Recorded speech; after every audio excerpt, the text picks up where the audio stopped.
the most powerful financial decision you made this week probably wasn't buying something.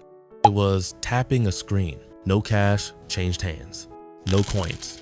No bills. But power moved. Right now, money is quietly shedding its physical form.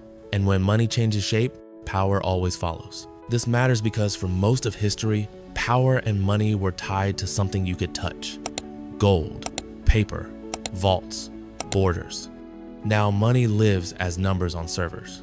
And whoever controls those servers controls more than just payments. Let's slow this down. When you swipe your card or scan a QR code, it feels instant and harmless. But behind that moment is a chain of decisions made by banks, networks, regulators, and algorithms. You're not just paying, you're asking permission. In the cash world, permission wasn't needed. If you had money, you could spend it, period. Digital money changes that. Every digital transaction passes through a gatekeeper. Sometimes it's a bank, sometimes it's a payment company, sometimes it's the government, often it's all three. Each one can see the transaction, approve it, delay it, or stop it. And they do, not always dramatically, sometimes quietly. An account review, a frozen wallet, a flagged transaction, a technical issue, no police, no court, just a switch. That's the first power shift. Control moves from possession to permission. Now here's where it gets interesting. Digital money isn't just easier to track, it's easier to shape.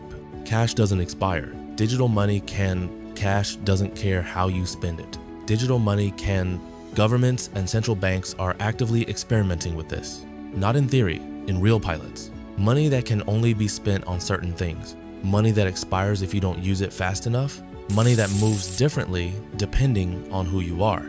From a policy perspective, it sounds efficient. Stimulate the economy, reduce fraud, improve compliance. From a power perspective, it's unprecedented because once money becomes programmable, financial freedom becomes conditional. Now, to be fair, digital money also breaks old power structures. Sending money across borders used to be slow, expensive, and political. Now it can happen in seconds. Banks used to be the only doorway. Now there are alternatives. People without access to traditional banking suddenly have options. That's real progress. But power doesn't disappear, it rearranges. The same systems that remove friction can also introduce surveillance. The same tools that increase inclusion can enforce conformity. Here's the uncomfortable math. In a fully digital system, every transaction becomes data. Data becomes patterns. Patterns become predictions. Predictions are valuable, not just for selling ads, but for influencing behavior. Spend this way, get rewarded. Spend that way, face friction. No laws need to change, no announcements required. The system nudges instead of commands. That's more effective than force.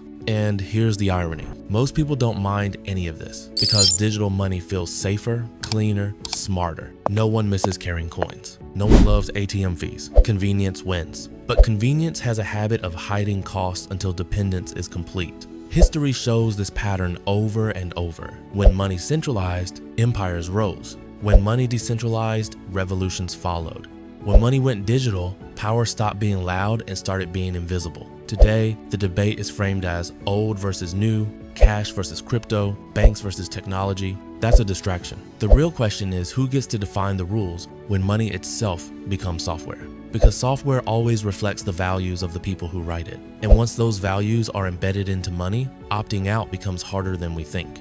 You don't have to believe this leads to dystopia. You don't have to panic, but you do have to notice the shift. Because the moment money stopped being something you hold and became something you access, the balance changed. The future of money isn't just about speed or innovation. It's about leverage. And the uncomfortable truth is this: when money becomes digital, power doesn't vanish. It concentrates. The only unanswered question is whether we'll notice who holds it before it notices us.